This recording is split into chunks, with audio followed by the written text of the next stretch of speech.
Christopher Columbus left his home in Italy to fight for his vision.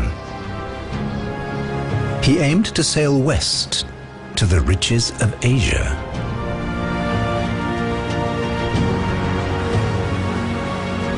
This is an era of discovery and lust for expansion, and it all began with the ambition of a queen.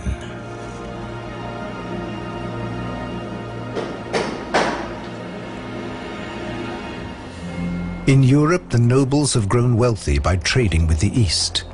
Spices and gold, gemstones and silk are the most lucrative goods. But Europeans have lost the Silk Road to the Turks, and foreign trade is in decline. The wealth of kings is in danger. Isabella, Queen of Spain, is desperate to find new routes to India. And she has a plan.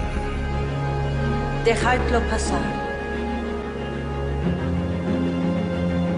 This is the most powerful woman in Europe, a continent of expanding horizons filled with competitive and inventive souls.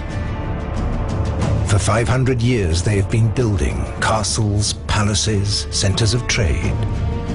Kings and popes have raised armies to fight each other and their enemies on Europe's borders. Nowhere else are rivalries so intense, gold fever so widespread, religious fervor and business expertise as tightly wound as in Europe in 1491. Ideas are advancing. Curiosity and the thirst for power push Europe's limits. They're seeking riches and land, heading towards the frontiers of their world. But no one can guess that far beyond the end of that world lies another, of which they know nothing. The Amazon is a crowded place. The Andes cradle a vast empire ruled by powerful god-kings.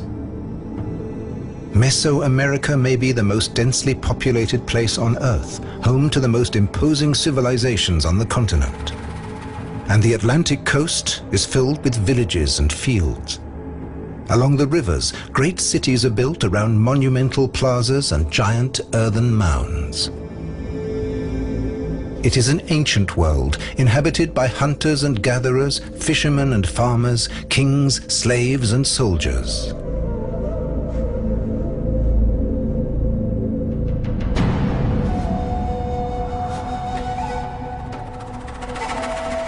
Down amongst the trees, where the Missouri, Illinois and Mississippi rivers merge, in what is today the state of Illinois, lies one of the most fertile zones of North America.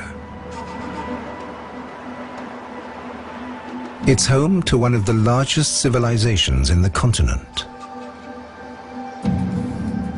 The Mississippians, mound builders from the Great Lakes to Florida, flourishing in the year 1150. The first explorers thought these great mounds were natural, carved by retreating glaciers. Now we know that they were the centerpieces of cities, cities like Cahokia, busy trading posts of earth and wood with populations of thousands of people.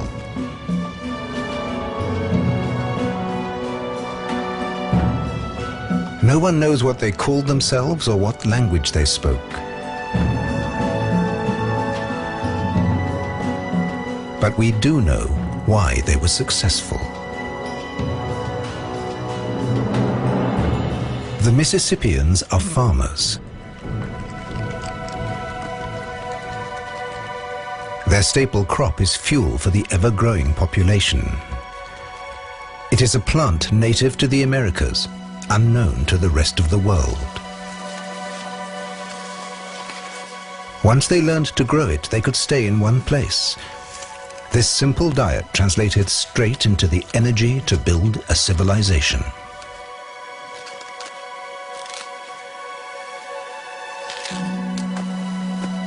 But corn is not a blessing from nature, nor a gift of the gods. This crop is the outcome of man's first feat of selective breeding.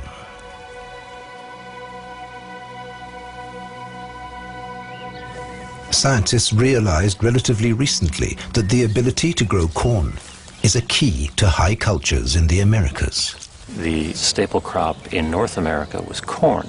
6,000 years ago, ears of corn were only about as long as a person's thumb, and they were barely edible. It took thousands of years to develop a more nourishing and larger hybrid, and also a hybrid that could grow in cooler climates outside of Mesoamerica. And it wasn't until about 1,100 years ago that corn reached the Mississippi River Valley. Corn is the result of the domestication of the wild teosinte grass. Early Americans started with this spindly stalk. And over the centuries, they developed it into today's giant cob. Archaeologists and biologists are still debating how corn was achieved out of a tiny Mexican wildgrass. Corn is one of the keys to understanding American civilization. Wherever it flourishes, so do great cultures. Yet the greatest American empire of them all is found where corn cannot grow, high in the Andes.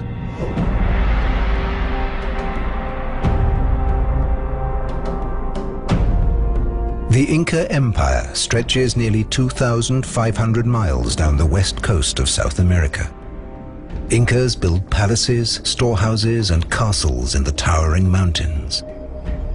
In their realm of 6 million people, they rely on manpower to transport stones. They have neither beasts of burden nor the wheel. And the energy for that is provided by another amazing foodstuff. Incas are famed for their gold, but their true treasure is less glamorous.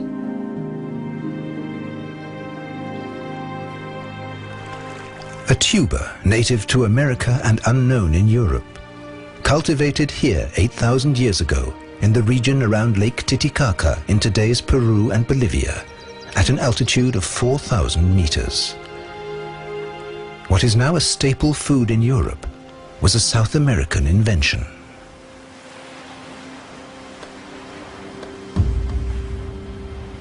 By the year 1491, the Inca grow hundreds of varieties, domesticated from wild ancestors, some poisonous, some even carnivorous. 1,000 years ago, in one city alone, 30,000 tons of potatoes were produced every year.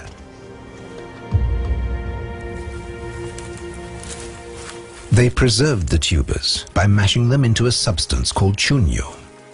After harvest, potatoes are spread on straw and left out to freeze at night. During the day, they're exposed to the sun. Trampling them eliminates water and allows them to dry. Chuño can be stored for 10 years, an excellent insurance against possible crop failures. The Inca carved step-like terraces into the mountainsides to stop the soil eroding and create a flat surface for their crops. Terraces absorb more sunlight than steep slopes, so potatoes can grow at the highest altitudes.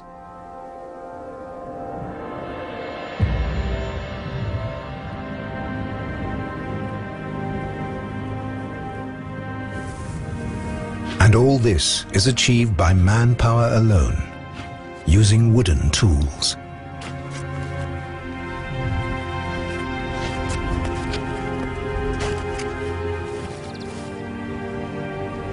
In North and South America in 1491, farmers grow corn and potatoes for 100 million people. There's another continent across the ocean where 100 million more people survive growing very different food, in a very different way. In this same year of 1491, Europeans have to grow food for a similar number of people in 1/10 of the space. Europe is a busy and crowded continent. People here lack land, and what they work on is not even theirs. Most of them are farmers. Europe is filled with fields owned by the nobles or the church, tilled by peasants.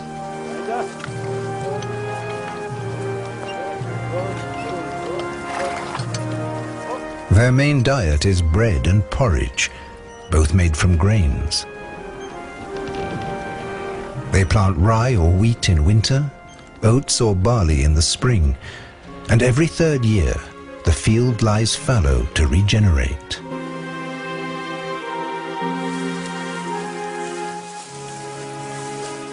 They know how to use wind and water for power.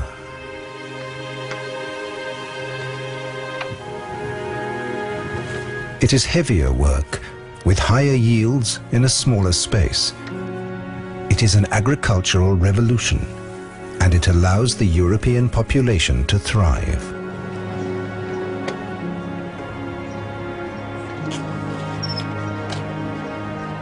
And for that, one more element is essential.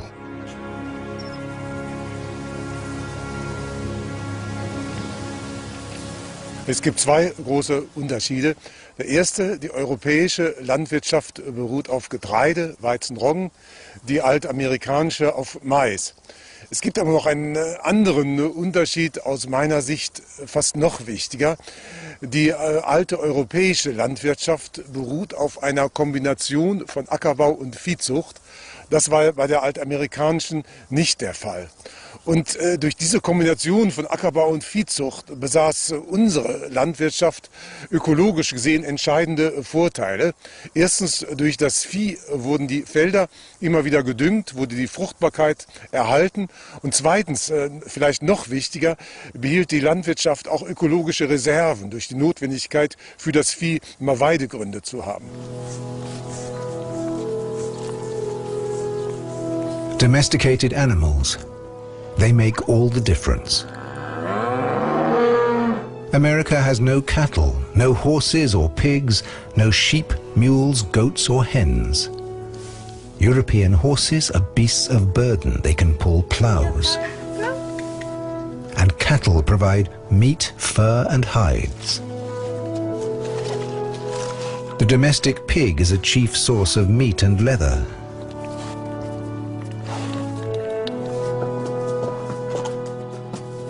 Like the sheep that needs no stable and finds its own food.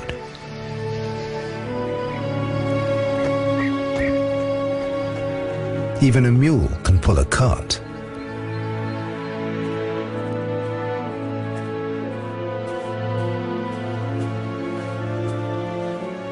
And cows give them milk, butter and cheese. Europeans are breeding ever more productive animals.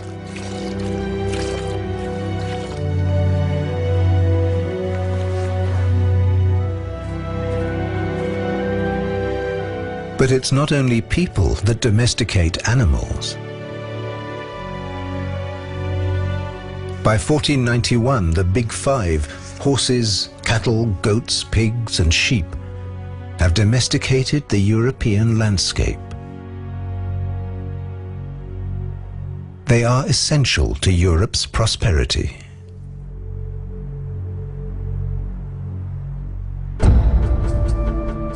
And none of these are known to North or South America.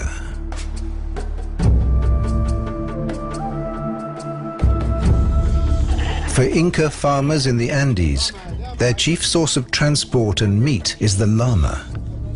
This is the biggest domestic mammal in the Americas. The llamas also offer dung for the soil and hides for clothes. But you can't milk or ride them. And the animals can't pull a plow, so they're no good for fighting or for traveling.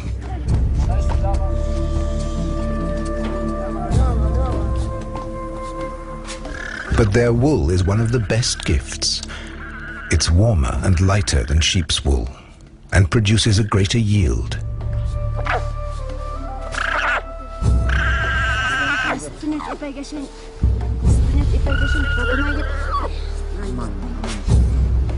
They use bronze knives to shear them.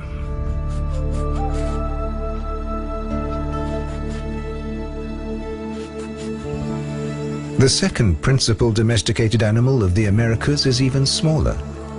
For the Aztecs, in today's Mexico and Guatemala, the turkey is so important that they dedicated 2 religious festivals to it.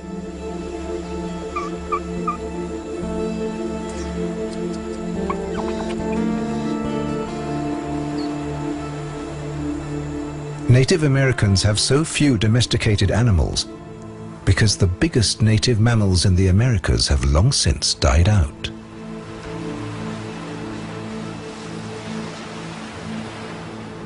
At the end of the last ice age, the megafauna in the Americas, the giant bison and the mastodons, went extinct. And the reasons for that are probably twofold. First of all, as the ice age was ending, the climate became much hotter and drier, and this killed the vegetation that these very large animals depended on. Secondly, the arrival of hunters into North America, crossed over the Bering Strait land bridge from Asia, coincided with the extinction of these animals. And very likely these hunters went after these large animals who were slow and had a lot of meat. What this left in North America were animals such as bison, deer, and antelope that are not suited to domestication. The animals that remain have one thing in abundance: space.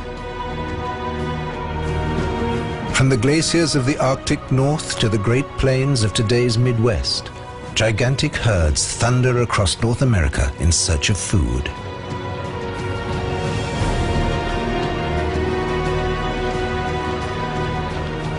There is room for antelopes and for caribou.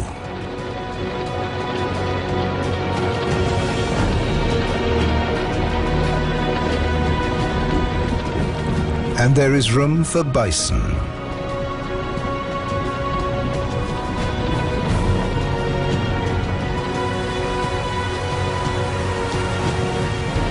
Room for the giant grizzly.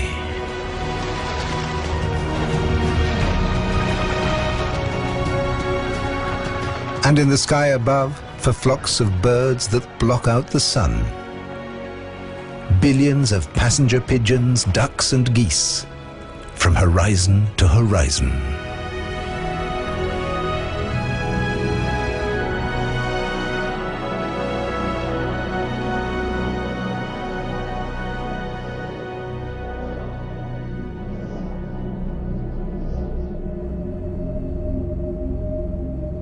In 1491, they are hunted by hundreds of Native American tribes, village dwellers in the forests of the Northeast and nomads on the plains. These civilizations develop new methods to guarantee their meat supply. They can't domesticate these animals, so they find a way of making their prey come to them.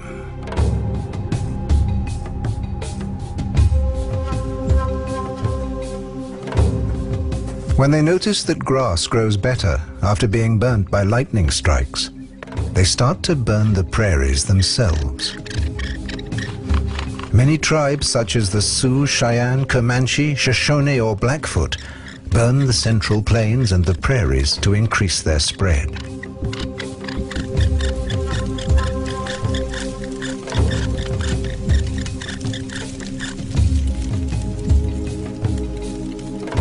Burning the undergrowth in the fall keeps the forest open and park-like and makes hunting easier. Burning the prairie creates lush grassland.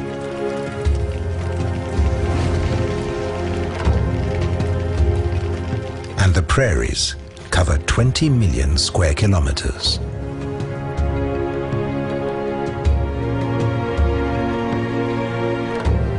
The new rich pastures will lure and increase the numbers of herbivores, as well as the predators that feed on them. America in 1492 was not a pristine wilderness. That's a romantic myth. It was in many ways a managed landscape. Natives regularly burned the forests and the prairie in order to attract game. With this technique, nomadic Central Plains Indians even lure the biggest mammal in the Americas. They domesticate the land in order to attract wild animals. Wherever they roam, bison are the chief source of food and clothing, and of tools made from their bones.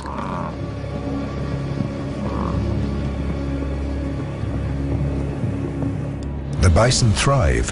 By 1491, North America is home to perhaps 30 million.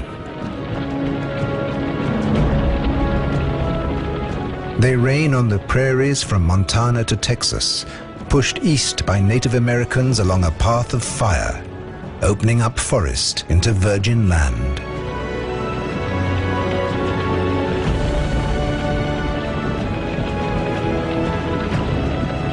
The bison have gained a new habitat, far beyond their original range.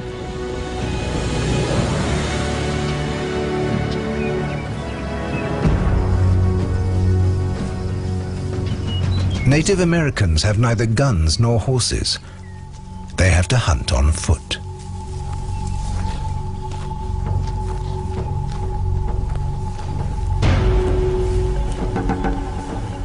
They dress in hides, and they hunt with the bow and arrow or the spear, all made of wood and leather, bone and stone.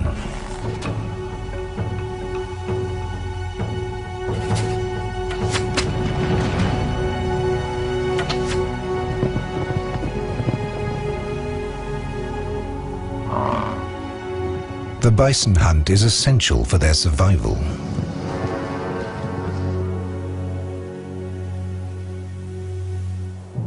Over in Europe, hunting is not about survival. They hunt if they're noblemen, for sport, for pleasure and prestige.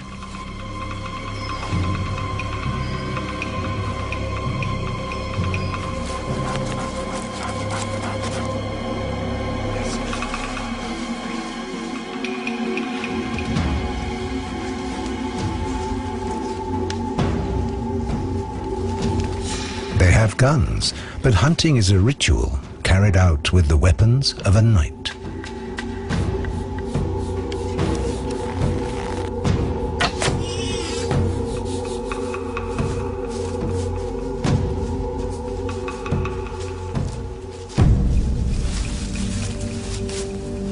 And only the nobles are allowed to hunt. If ever they catch a peasant, he will be punished for poaching.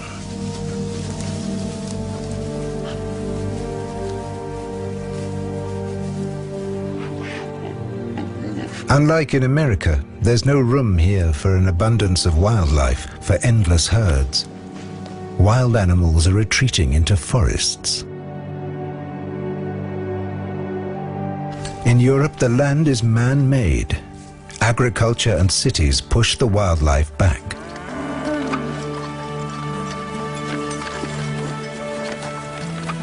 Untamed land is now a rarity.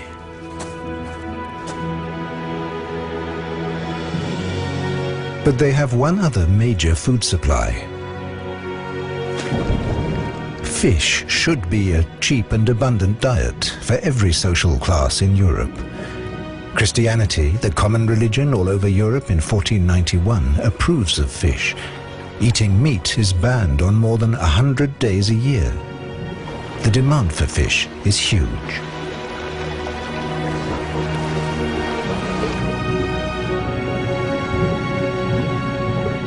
But there is a problem. Intensive agriculture is damaging the fish supplies. Europe's once unlimited supplies are dwindling fast.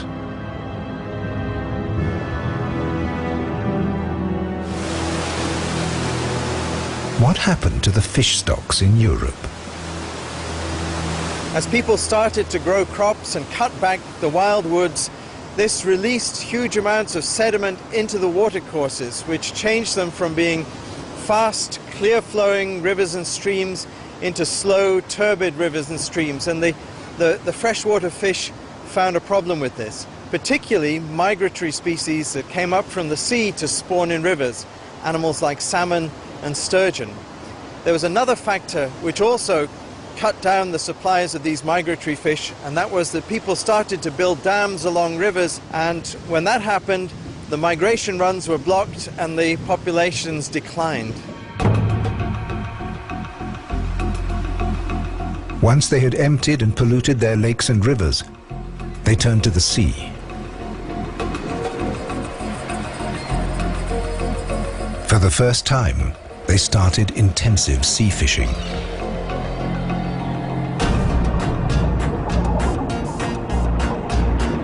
They found abundance on a scale never seen before.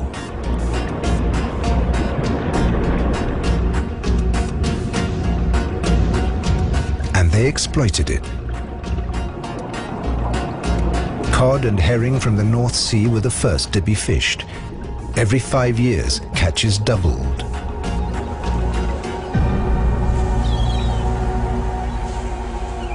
By 1300, thousands of tons of dried fish were exported from Norway to Britain alone.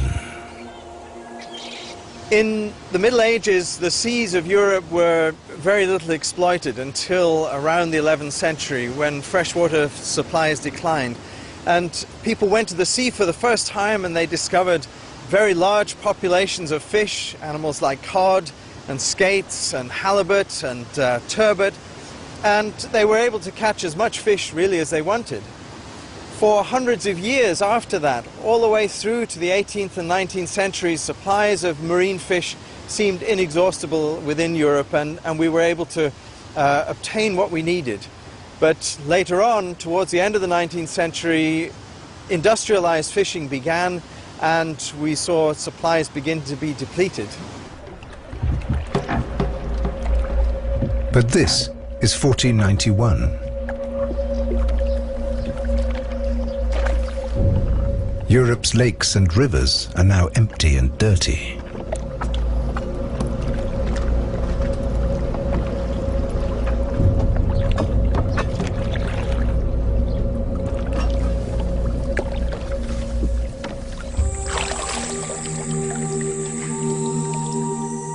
In the Americas, fishing is not an industry.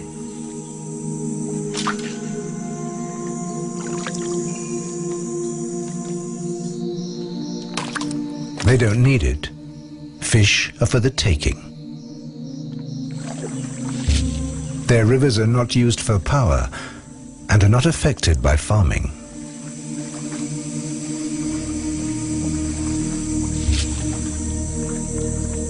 Native Americans transport their fish far away from the coasts and waterways into the interior, high up into the mountains. The Incas, high in the Andes, enjoy fish from the Pacific. The Mississippians trade with communities as far away as the Great Lakes to the north and the Gulf Coast to the south. They even eat fish and seafood from the Atlantic.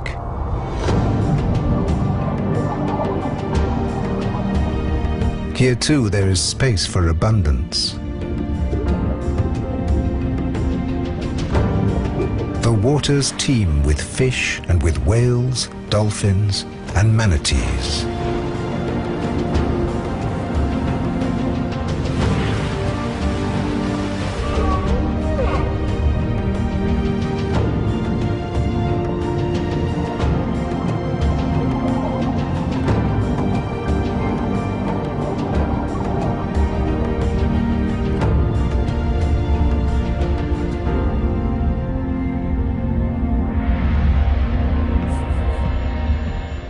Wherever Native Americans trawl their nets, they find a bounty of thousands of different species. Menhaden, channel catfish, and sheephead. They never have to take more than nature can replace.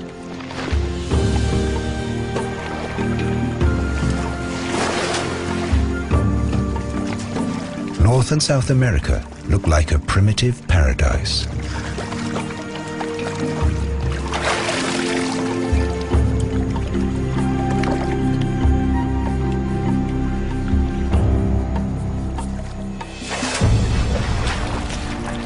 But it's not that simple.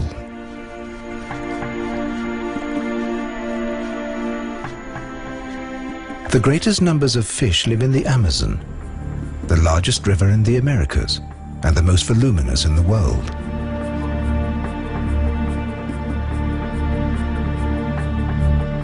To our eyes, the Amazon rainforest is an almost untouched Garden of Eden. But it was once a very different place from what we know today. When the jungle was cleared in the 20th century for agriculture, they found the remains of a sophisticated civilization that once tamed this landscape.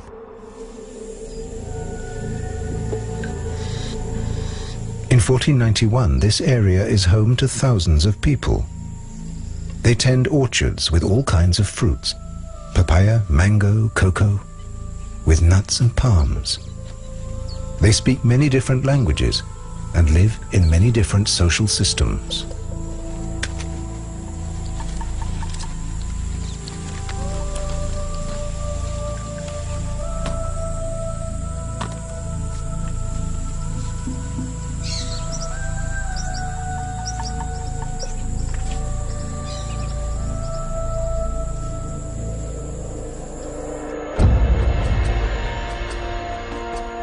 Their tightly packed settlements cover an area of 120,000 square kilometers. They're linked by raised causeways, bridges and canals. Much of this is natural savanna created by annual flooding. But they have expanded the grasslands, regularly setting huge areas on fire. By 1491, they have created an ecosystem of plant species adapted by fire that cannot exist in nature. Eventually, the jungle will reclaim it.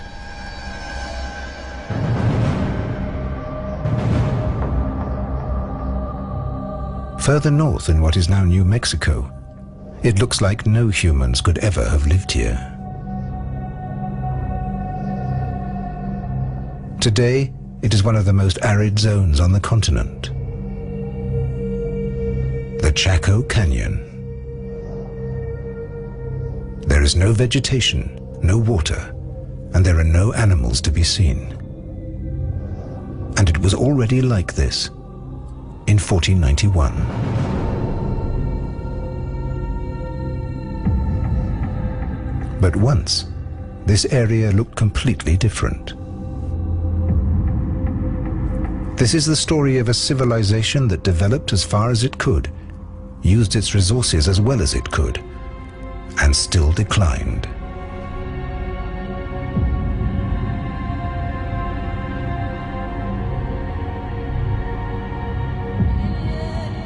More than 500 years ago, the Chaco Canyon was covered with lush vegetation and forests of pine and juniper.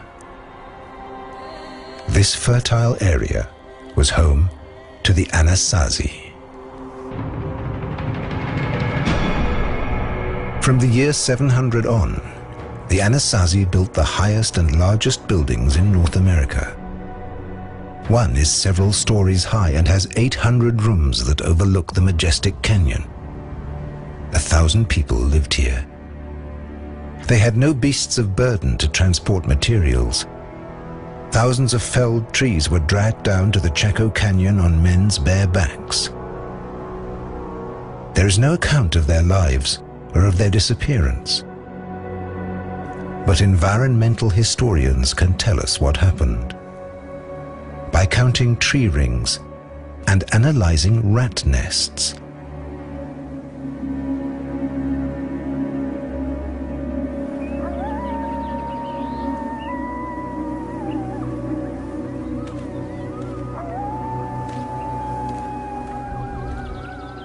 Nathan English of the University of Arizona spends much time in the canyon looking for traces of the ancient nests.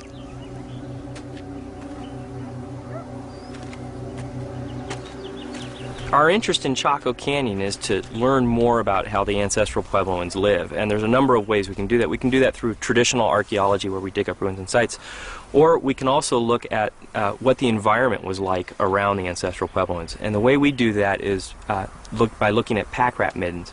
And each pack rat midden is like a little snapshot in time of the area around the midden itself. So you could think of it like a picture. And the middens can be up to 40,000 years old in some places. And what the midden is it's the pack rat makes a nest, and it poops in that nest, and then it only gets its water from eating plant vegetation, so its urine is very thick and viscous. That urine seeps into the pile of poop, essentially, and solidifies, almost like amber. In the meantime, the pack rat is also collecting things, the plants around it, also pot shards, sometimes even corn or seeds of squash. And those macrofossils are incorporated into the midden.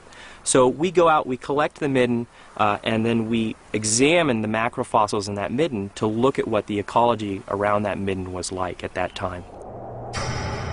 Not only do rat middens hold information, trees do too. Dendrochronologists count the rings of ancient logs to give the exact date when the very last tree was cut down for construction. The Anasazi used juniper and pine for their timber and to make fire. Too much of it, some think. With the trees goes the soil. The forest cannot recover. Because of erosion, water drains down, creating gullies on the way. Irrigation and agriculture are no longer possible. This large population cannot feed itself anymore. But did they destroy the forests? Or did the forests leave them? So other scientists who've worked here have a couple of ideas of what happened to the woodlands that were around here while the ancestral Puebloans were living here.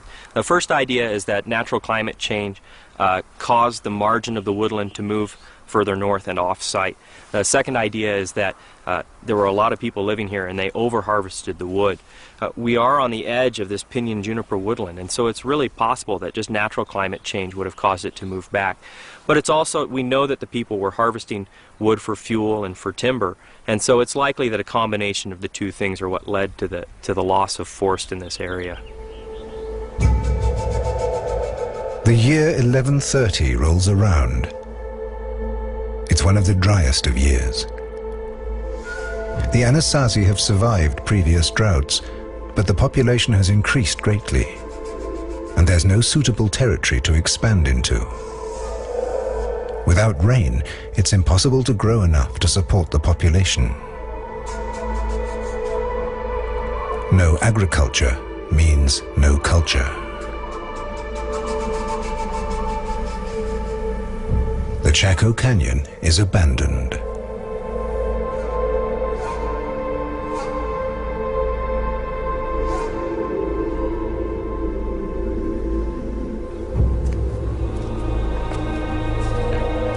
These ancient Americans cut down the last tree and moved on.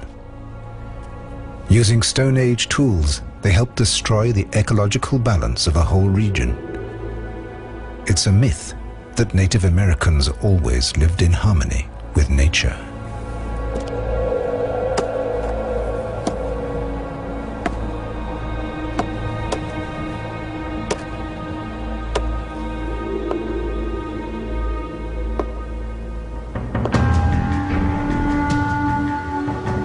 Over in Europe, they're cutting down the forests too. But it's different for them.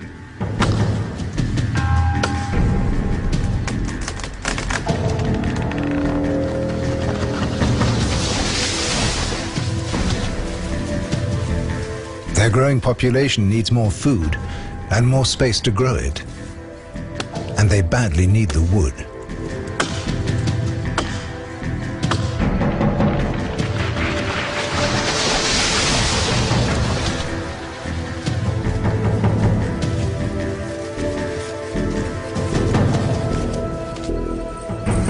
They have the tools.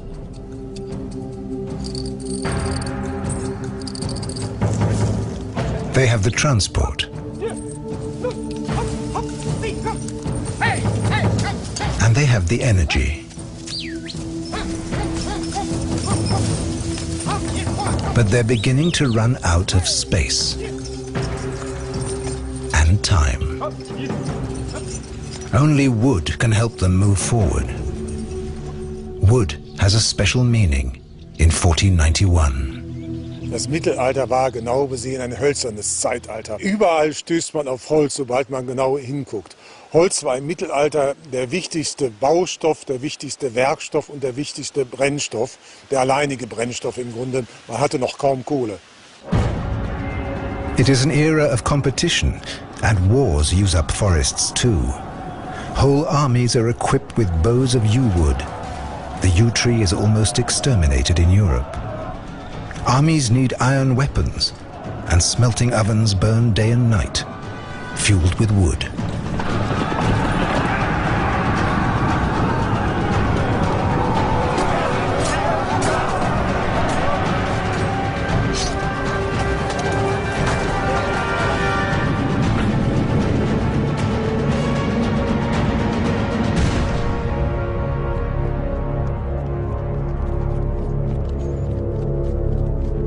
At the same time, whole forests are used to satisfy another of their European cravings, for the great buildings of the age.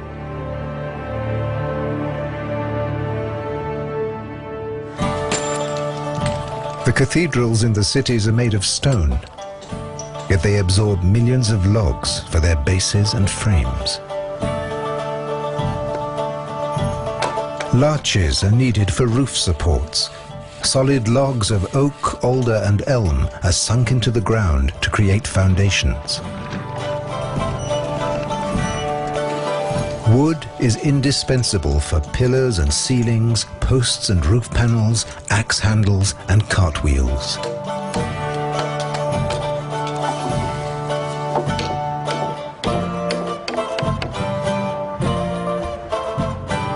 European castles, cathedrals, monasteries and churches consume entire forests in Germany, France, Italy, Spain and England.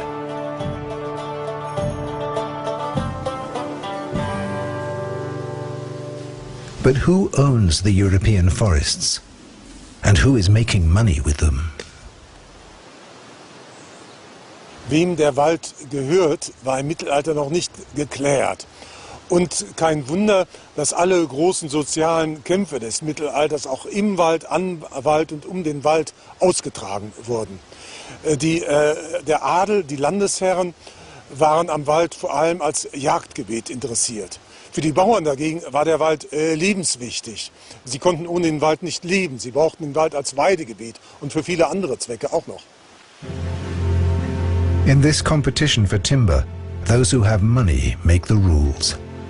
And the money is now in the cities. The richest city of all is Venice. It's built on wood, literally. Piles sunk into the mud to create the platform on which the great stone facades can float. But behind all this is banking, interest and capitalism. The goods that are bought and sold are transported in wooden galleons. Venice has denuded the forests round about to build its fleet. The city's demand is insatiable, and they start to deplete the Alps. Spruce for masts, larch for planking, elm for capstans, walnut for rudders, and most importantly, oak for hulls.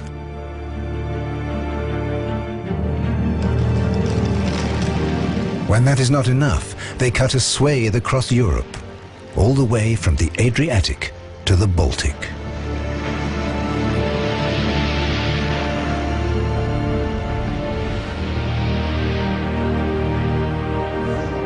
The Europeans have exploited their natural resources, leaving a continent where there are no fish in their rivers and less timber in their forests. Their continent is crowded with people, and they don't know what to do with them.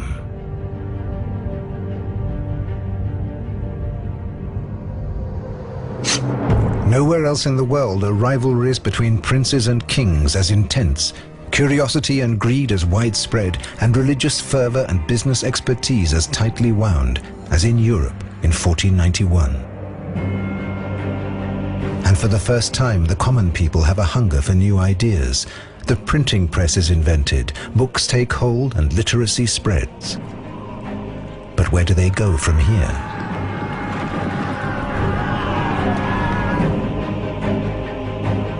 Where can all this raw energy be channeled?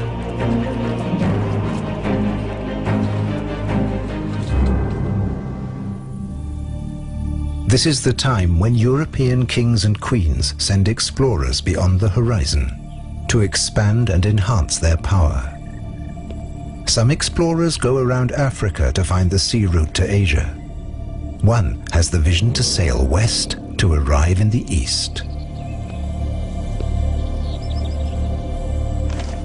He is a seaman from Genoa, a fervent amateur who has the crazy idea of sailing into the unknown to reach India. Christopher Columbus has spent 5 years trying to persuade the one person who can finance his voyage. Isabella, Queen of Spain, finally agrees. What does the Spanish crown have to lose? It doesn't cost much to finance 3 ships. Spain has so much to gain from a shortcut to India: treasures, trade, and land.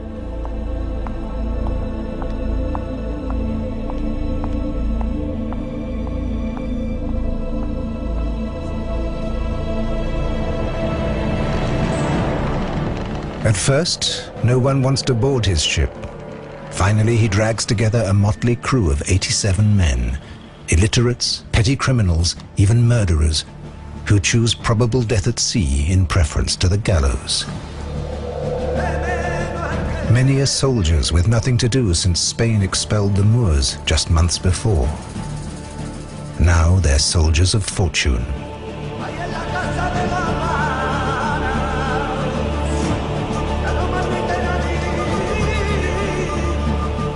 With his band of desperados, Christopher Columbus sets sail from the port of Seville.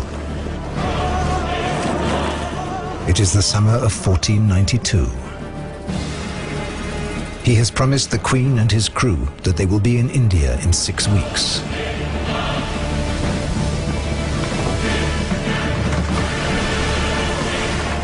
Columbus is the one who discovers America, but it is the people who come after him and what they bring with them that will transform the New World.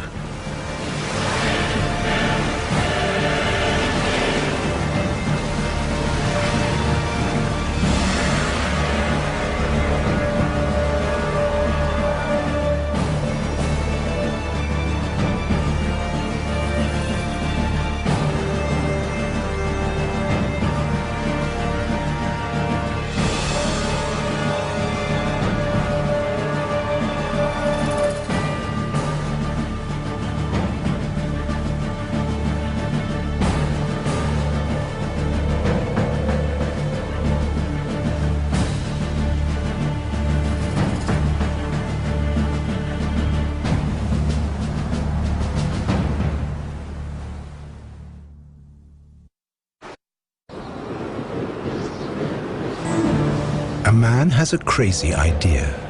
He'll sail west to reach the east. A queen makes it possible.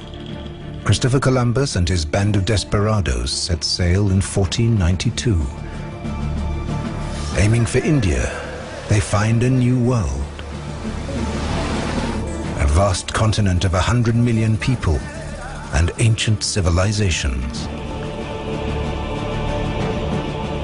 This is the untold story of what the invaders found here and how they conquered the Americas with European animals, plants, and diseases.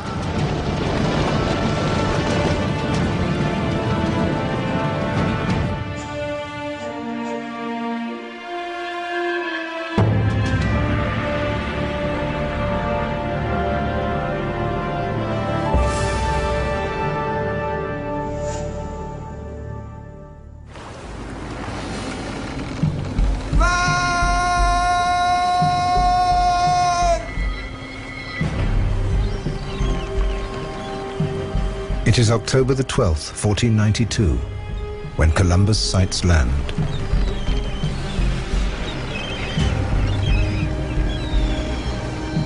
I saw neither sheep, nor goats, nor any other beast.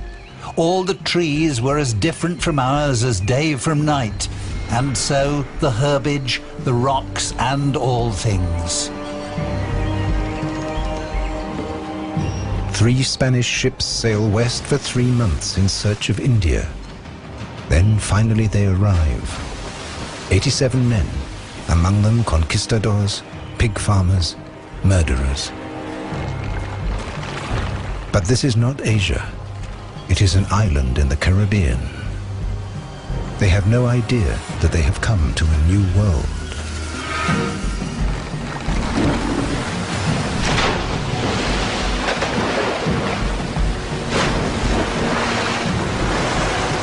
The air is hot.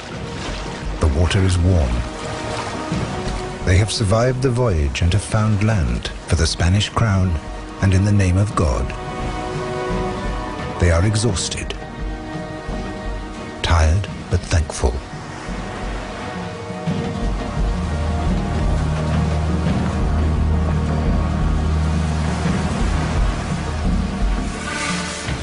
What land is this?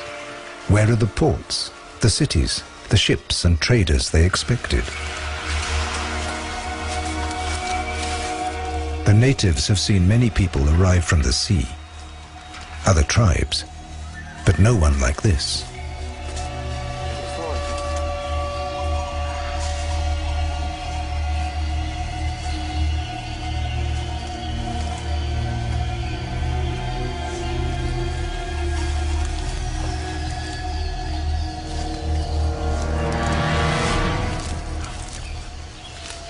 Cintak wa alok, suku analok pura, hakape alok uci.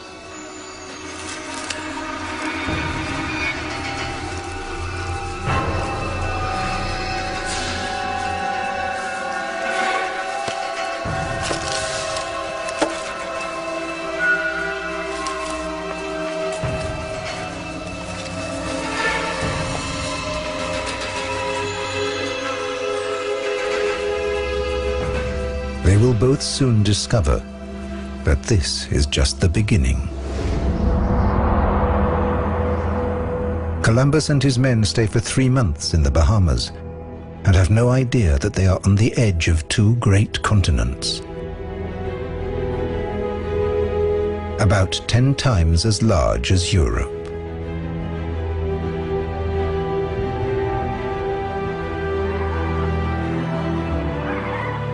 From the tropical seas to the arid deserts. It is vast. There is space, with room for every possible landscape, stretching from the northernmost almost to the southernmost points of the globe.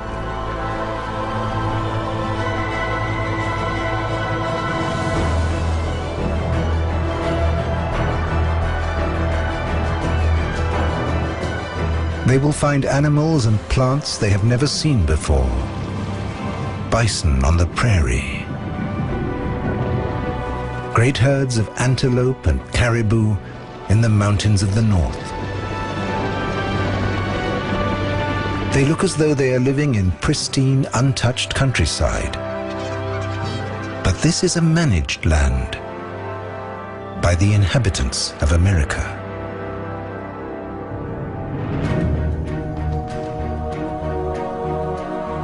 In 1491, America is home to 100 million people, with civilizations as varied as its landscapes.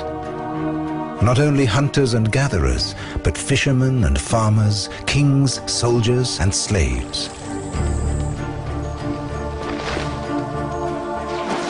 But the civilizations are separate from each other.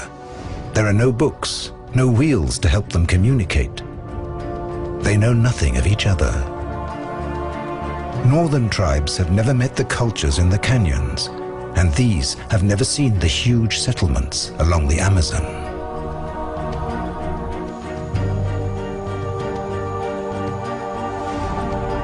And all of them know nothing of Europe.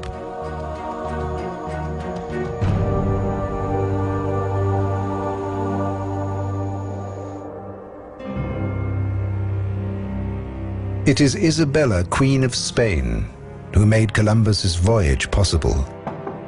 It is the year 1493, and for 7 months she has been waiting for news. Upon his return, he delivers a report to the Queen.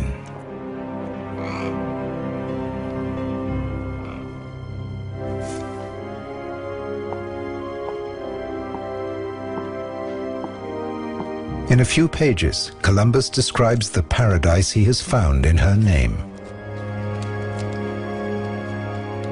Land to conquer, converts for Christianity, riches to exploit, and gold.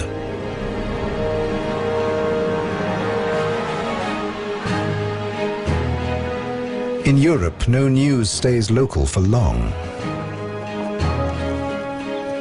Traders, armies, and pilgrims carry news across the continent in weeks.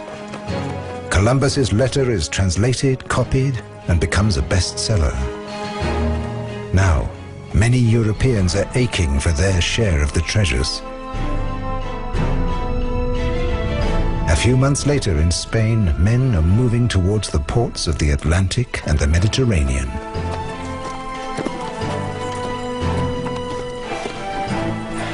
Men who have no land and no work. They cross the barren Spanish regions that offer nothing to live off. Desperados with nothing to lose. Men in need of a job. And the Queen needs them. Anyone can come along. Anyone can be a conquistador. Even a pig farmer can win glory and riches in faraway lands.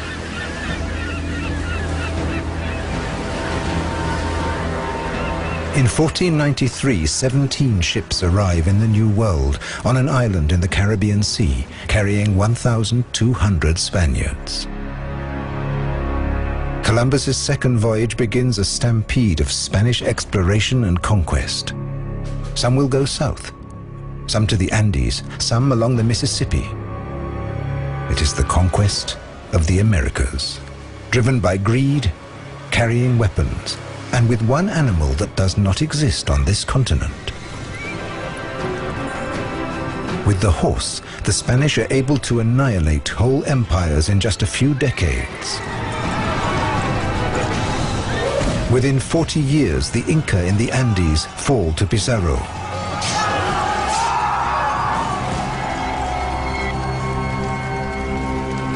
And the Aztecs in Central America to Cortés.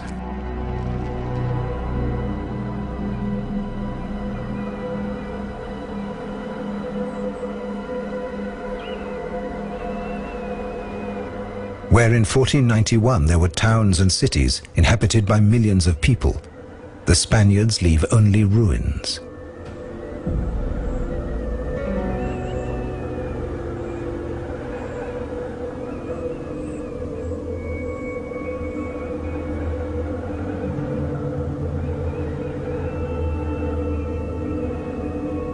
And no one to manage the land.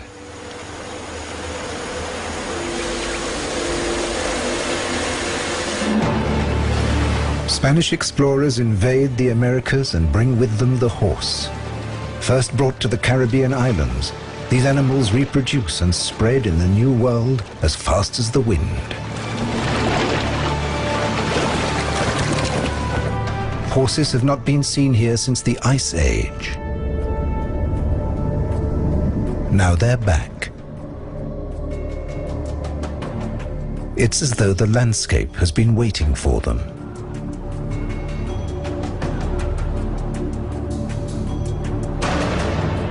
Once ashore, a few horses run wild, and a new breed evolves, which soon takes over North America.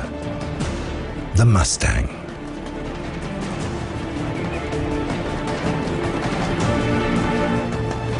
Within 200 years, they have reached the Central Plains and the Rocky Mountains. At the end of the 18th century, the Mustang makes it as far as Canada.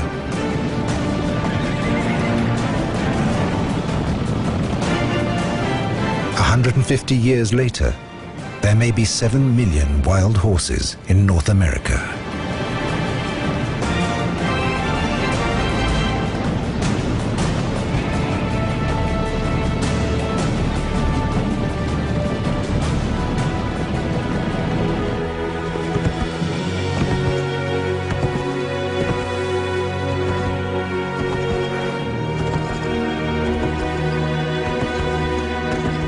For the nomadic tribes like the Blackfoot, Cheyenne, Sioux and Comanche in the Central Plains, these wild horses are a blessing.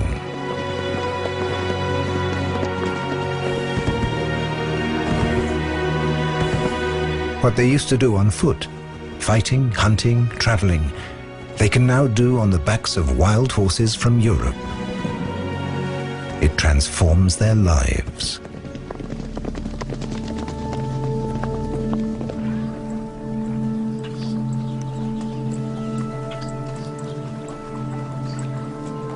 This old world animal becomes a symbol of their native culture.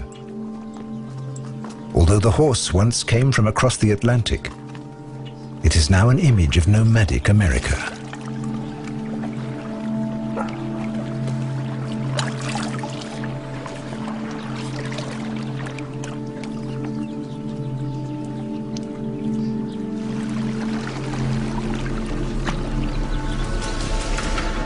As soon as the conquistadors have control of South and Central America, one of them heads north.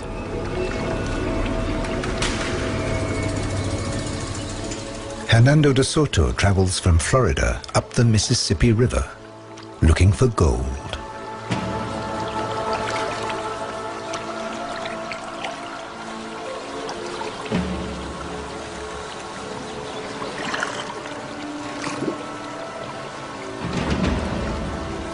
The Spaniards leave death in their wake, and something else they bring along to keep them alive.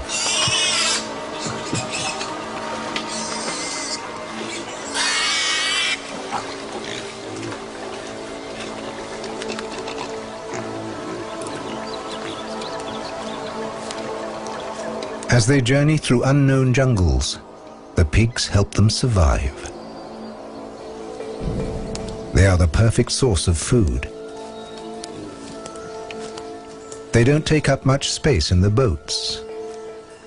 They look after themselves, and they eat everything they can in this new continent. They're prolific little beasts. A healthy sow can give birth to 10 piglets. The conquistadors leave some behind as they go, creating an ever-growing food supply for those who come after them. The pigs are the key to their survival.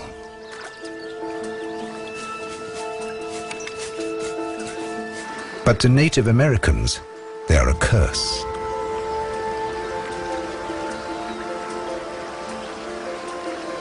In North America, natives do not fence their fields, and their staple crop of corn is irresistible.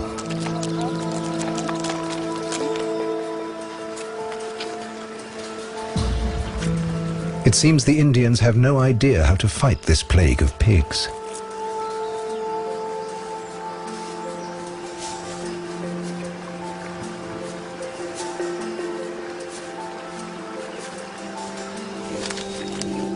Soon European swine are eating the seeds and young shoots.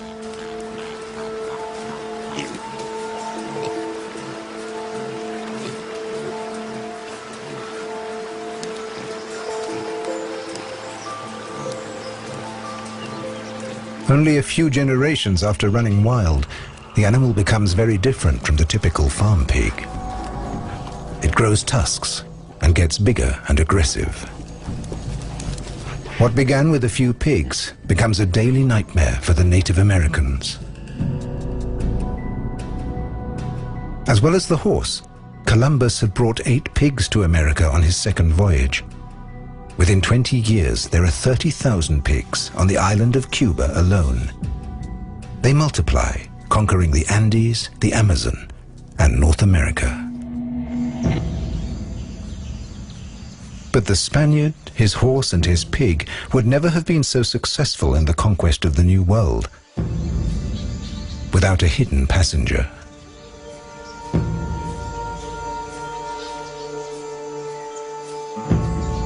It is when the old and new worlds touch that the American Indian meets his worst enemy. A very black dose for the continent.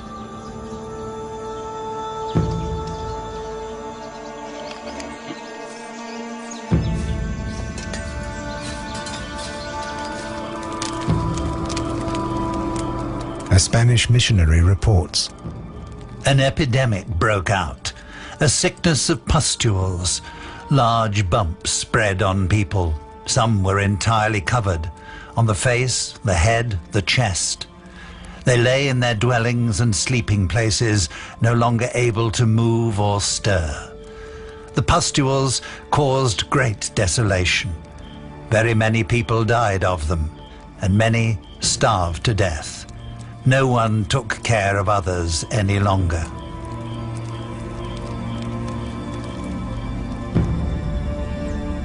Deadly diseases contaminate the entire continent.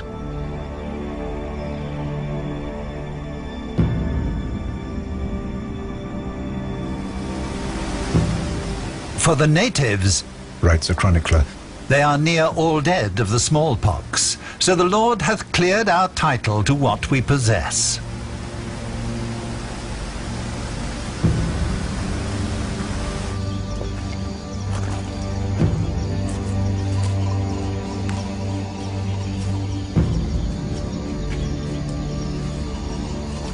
To this day, scientists are still working to identify these diseases, to trace their paths, and count the dead.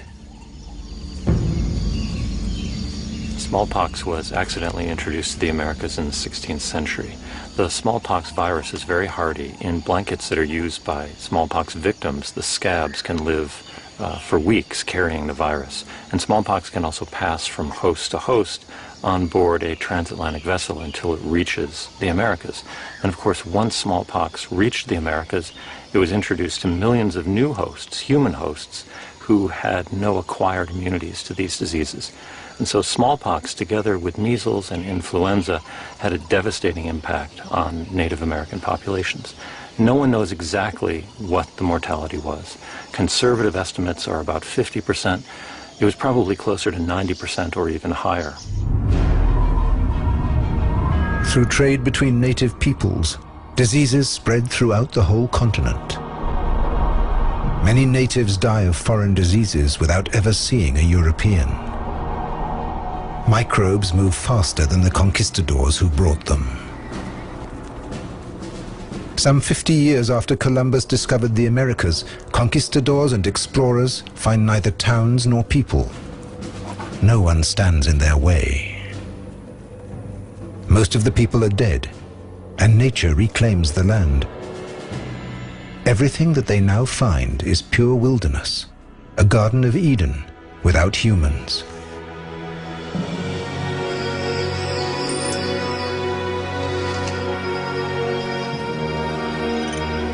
A thousand different kinds of birds and beasts of the forest, which have never been known, neither in shape nor name, and whereof there is no mention made, neither among the Latins nor Greeks, nor any other nations of the world. Reports a Spanish missionary.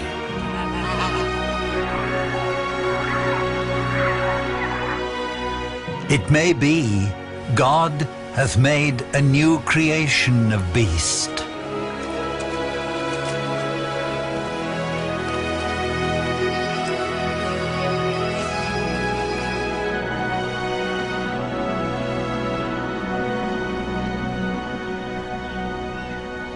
Explorers send exotic plants and animals, evidence of God's second creation, on the ships back to Spain.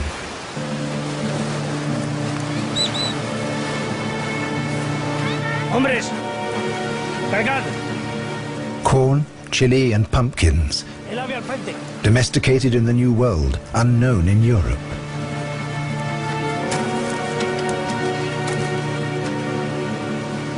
Tomatoes and potatoes.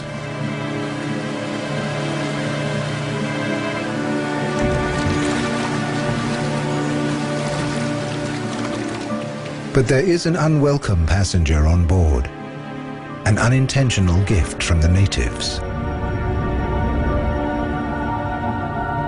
It will lead to death in Europe. It will spread in the brothels, in the ports and cities of the old world. It will be painful. It drives its victims mad.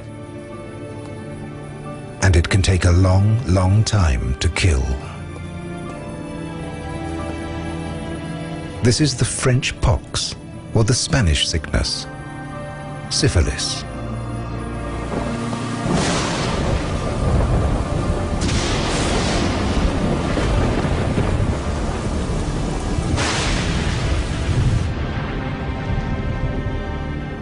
Europeans believe that syphilis is a punishment for their sins.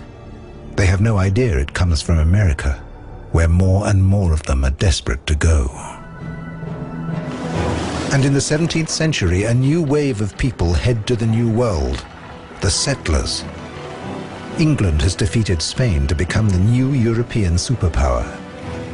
The English crown sets out to claim its share.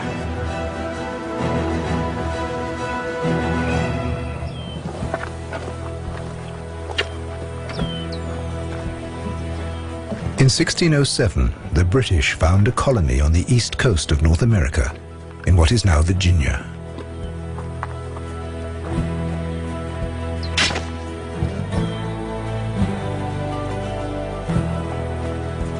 They name it Jamestown, after their king.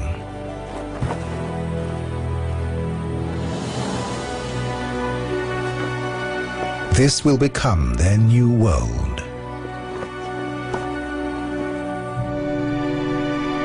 Their job is to make money for the British trading companies that sent them here. The land they seize seems to be the perfect place to exploit. Forests and rivers, coasts and lakes, owned by no one. But not all Native Americans have succumbed to European diseases. And this land is neither empty nor uninhabited. It is the land of the Powhatan. 15,000 people living in small communities, around 200 villages on the coast and along rivers, in large houses surrounded by cleared forests and mixed fields of squash, beans and corn. These are farmers and hunters.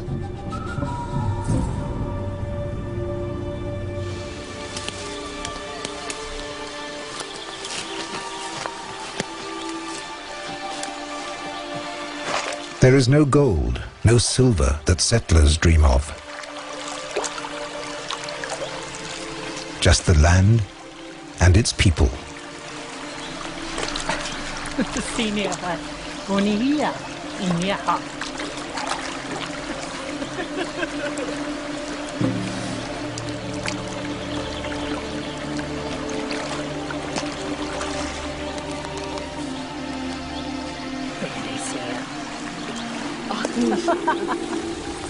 For a while, the settlers and the natives lead separate lives.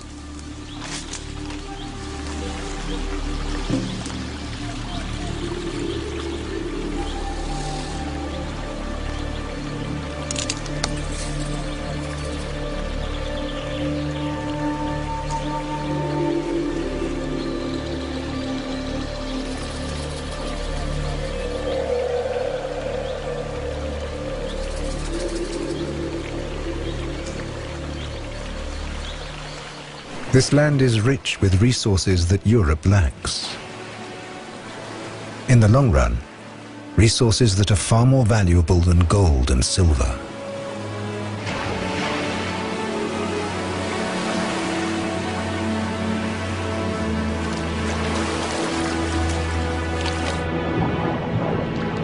And there's more than enough for everyone.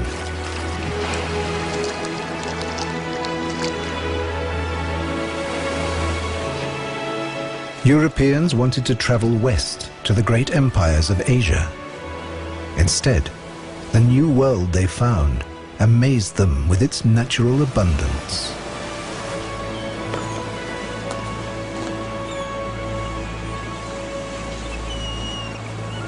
The first settlers in North America left Europe. They sailed from estuaries that were brown and muddy, with sediment washed off the land. They were polluted with refuse, and so this was what they had grown up with. They were familiar with it. When they discovered the New World, they sailed into estuaries that were crystal clear water. You could see all the way down to the bottom. You could see the vegetation on the bottom of the estuary. You could see fish in abundance. And they discovered almost miraculous, unbelievable quantities of fish in these estuaries and rivers. One particular kind of fish which very much impressed settlers was the river herring, or alewife as it's otherwise called. And seasonally these would ascend the rivers to spawn from the sea in their millions. For example, in the Potomac River near Washington, D.C., during the 18th century, something like 750 million alewife were caught just from that one river in 1 year. It was a remarkable abundance, and people described the rivers as having more fish than water. Whole shoals are caught in the settlers' nets. In the 17th century, hundreds of thousands of tons of cod are shipped every year from North America to England, France, Portugal and Spain. Fishing boats sink under the weight of their catches, and the colonies thrive.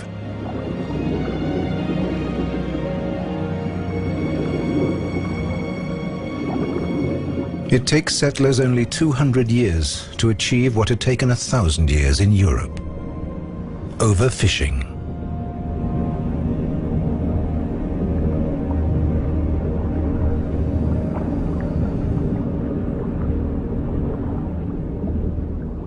Overfishing can impact on populations in many ways, and one thing that it does over a period of generations is to change the way that an animal reproduces and how fast it grows. So fishing tends to remove the biggest, oldest individuals from a population, and by doing this it changes the selective pressures on the population so that fish begin to grow more slowly. They reach reproductive maturity at a smaller size and earlier in life, and these things all reduce the productivity of a population. So over time fisheries become less good at supplying the protein that we like them to do.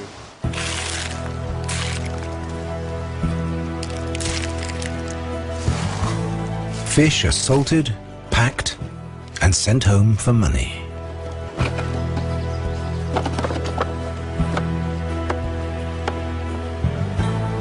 Along with them, the settlers send another resource that the old world is desperate for.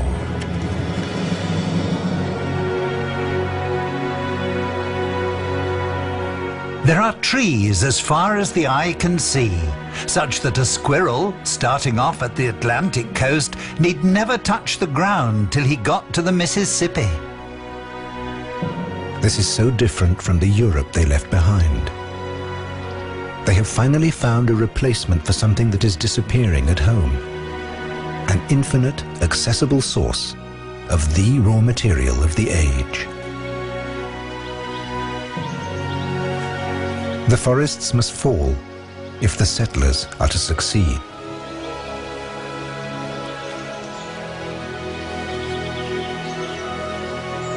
From now on, the trees are doomed.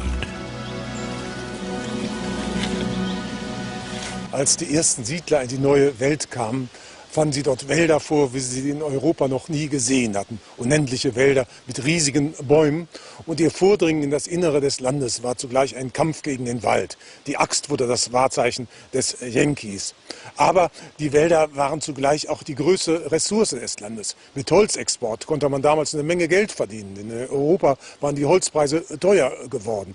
Und aus beiden Motiven zusammen ergab sich die größte Waldvernichtung der gesamten Weltgeschichte. The clearing of forests that seemed to belong to no one and cost nothing goes so far that today many areas along the east coast and many of the Atlantic islands are completely bald.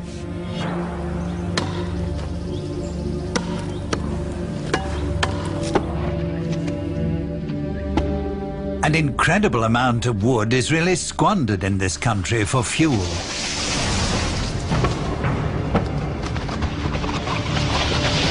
Day and night, all winter, for nearly half a year in all rooms, a fire is kept going, said one European visitor.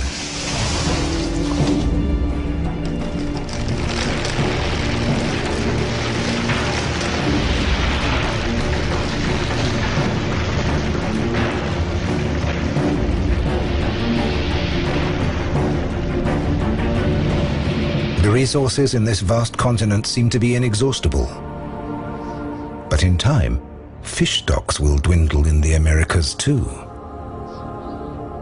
Europeans change America by cutting down the forests and depleting the seas. They create this new world in the image of the one they left. But they haven't just taken away. They change this continent even more by what they bring with them.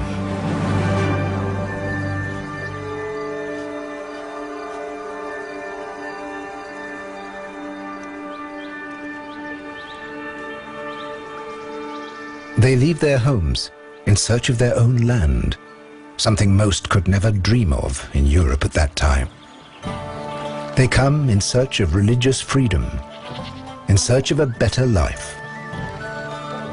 They believe they are responsible for their own success and happiness. For the first time, women settlers come too, and they bring a whole way of life with them.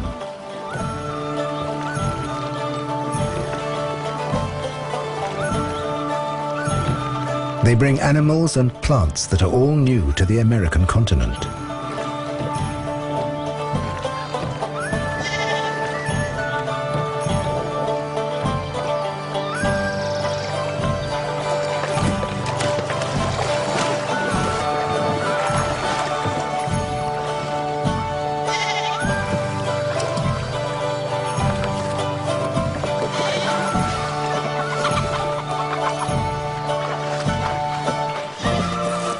Livestock and grains from Europe will transform the New World and make of it a true New England.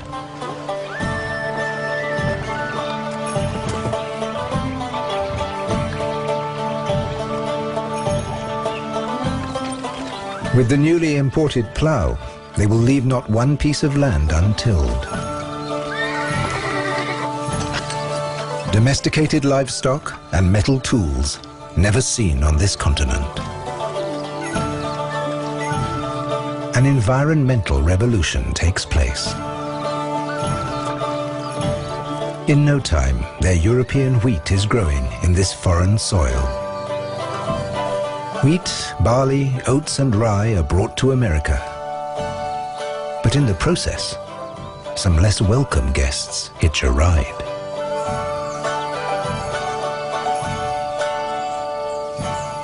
Europeans introduced crops such as wheat to the Americas, but in the bags of seed that they brought with them to the Americas, they also brought along seeds for weeds, dandelions, other kinds of weeds, and these are everywhere in the Americas now. From the most insignificant weed to the continent's greatest mammal, nothing is untouched. America's native flora and fauna will be displaced.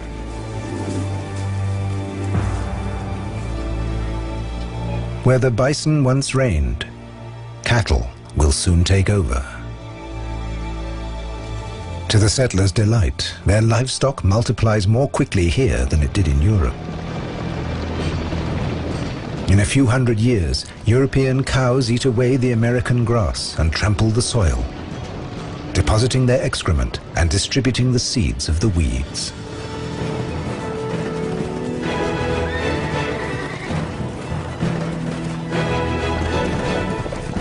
The invasion of European animals changes the American landscape forever.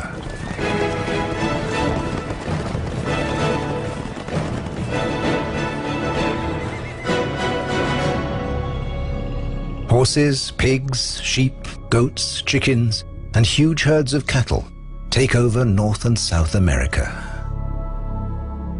The cattle alone double in numbers every 15 months and feed the settlers.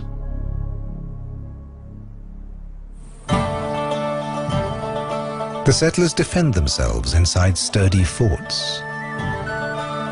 But there are no shortages of any kind. Meat has become the cheapest food in the Americas. They are the best fed people in the world. We're interested in that. Is there an idea of something a little better? Boys, you're going to want a shot of rum. This is fresh rum from... Hides are in great demand. in America as well as in Europe. And the fur of the wild animals they shoot brings in a steady export income. Some, like the beaver, are hunted almost to extinction. Settlers are not forced to adapt to the landscape. They domesticate and dominate it. All trees were cut down and turned into pasture and gardens, where all kinds of vegetables and root crops that we know in England grow in profusion. They replace the trees they cut down with their own trees. The Europeans bring peaches, pears and plums. They bring figs, olives and bananas.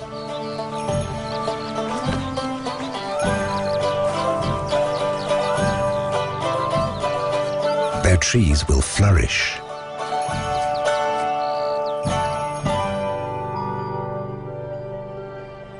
They never know how lucky they are.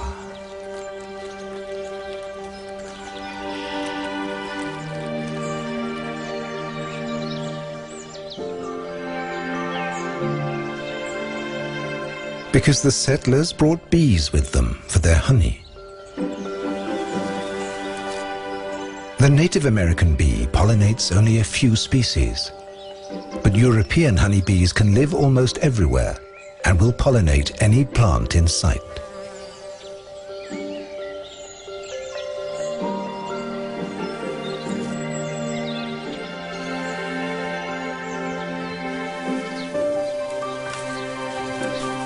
Gardens will turn into plantations for consumption at home and abroad. Apples will one day be a major industry in North America.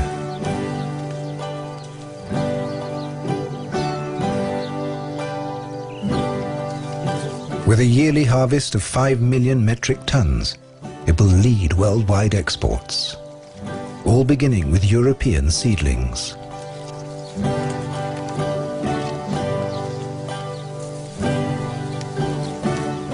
This is biological imperialism in full swing.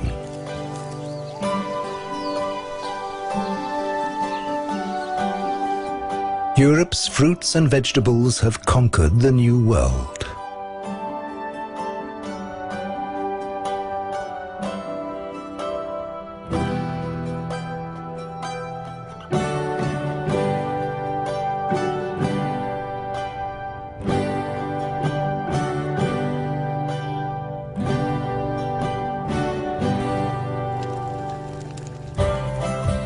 But it is also an exchange.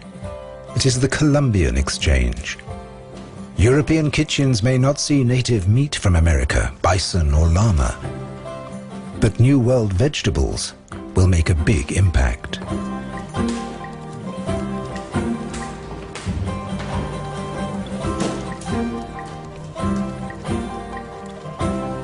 The plant with the greatest impact on Europe needs a couple of centuries to take root in its culture.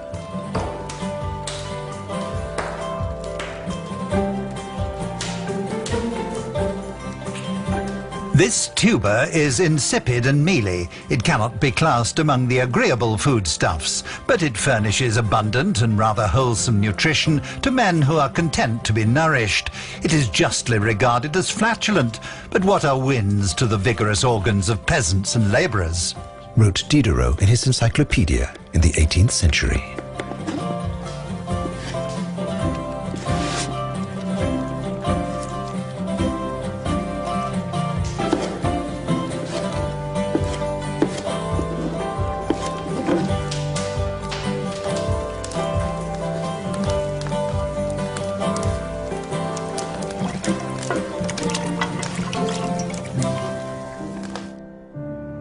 First introduced into Spain, potatoes slowly spread to Italy and to northern and eastern Europe.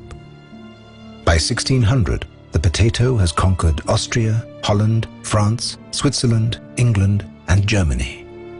Frederick the Great himself urges its cultivation in Prussia. But it is the Irish who adopt the potato with open arms. They have a limited food supply, and grain grown here has often been destroyed or burned as the result of war. But the potato safely underground survives these hardships. In 100 years, the Irish population more than doubles.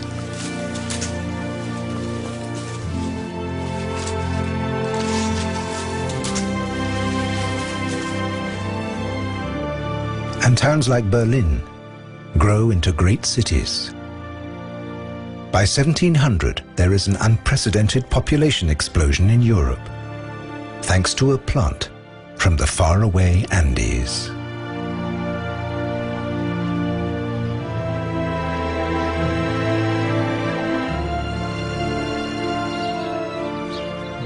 Yet only one animal from the New World sets foot in Europe.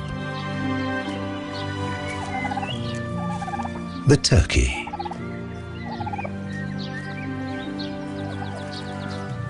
Domesticated by the Aztecs in Mexico, it enriches the European diet.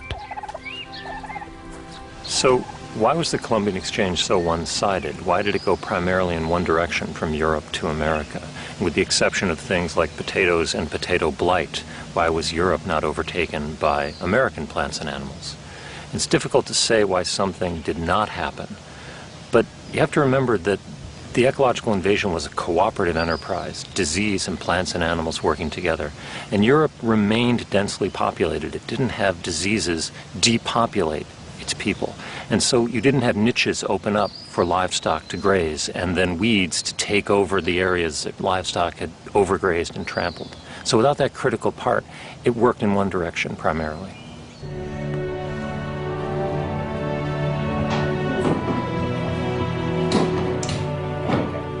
The European elite want more than just potatoes from the New World.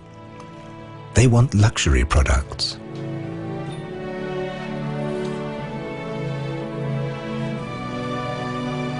Sugar and tobacco meet the requirements of the upper class.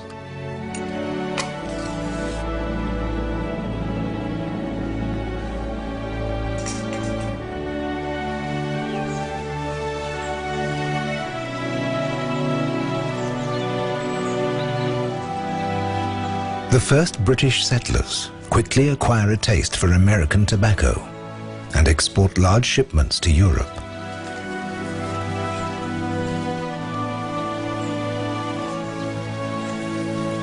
To satisfy such high demand, settlers build immense plantations.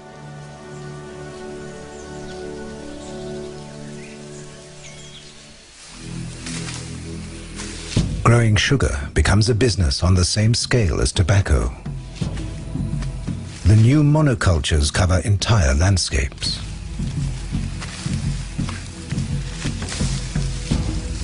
For this sole purpose, some 10 million Africans are transported to America, enslaved to cultivate luxury items for Americans and Europeans.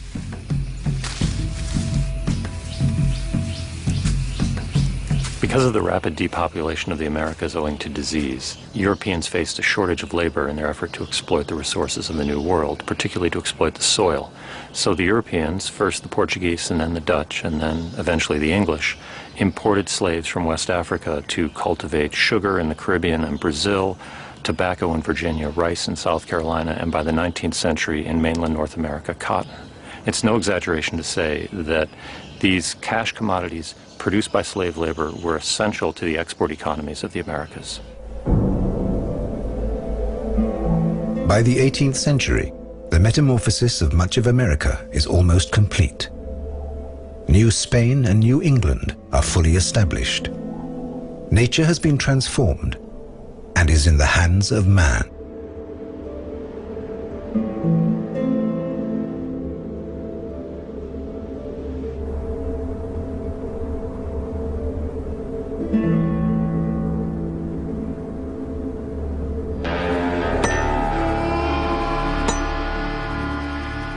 Now, pioneers are heading west.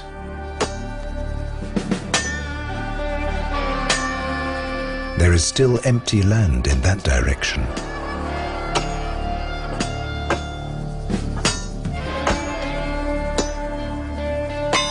They will complete what was begun in the east.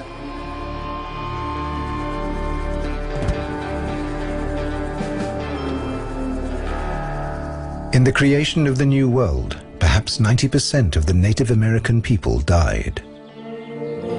The people who took their place came from all over Europe as conquistadors, settlers, colonists, and pioneers. And they came from Africa as slaves. But it was the transfer of animals and plants from Europe to the Americas that really made the creation of the New World possible.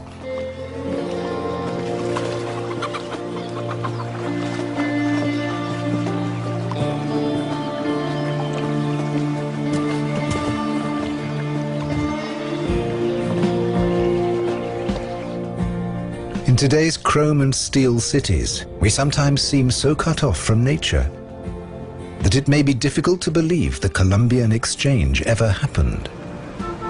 But in the final analysis, the skyscrapers and the melting pot of the races owe their existence not only to humans, but also to the natural world.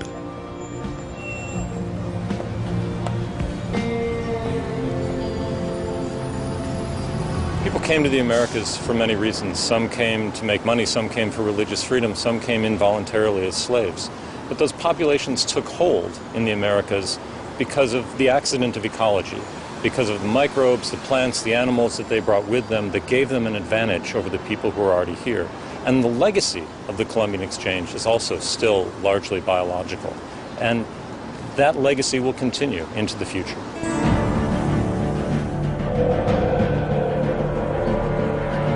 It all began 500 years ago. Columbus had a vision.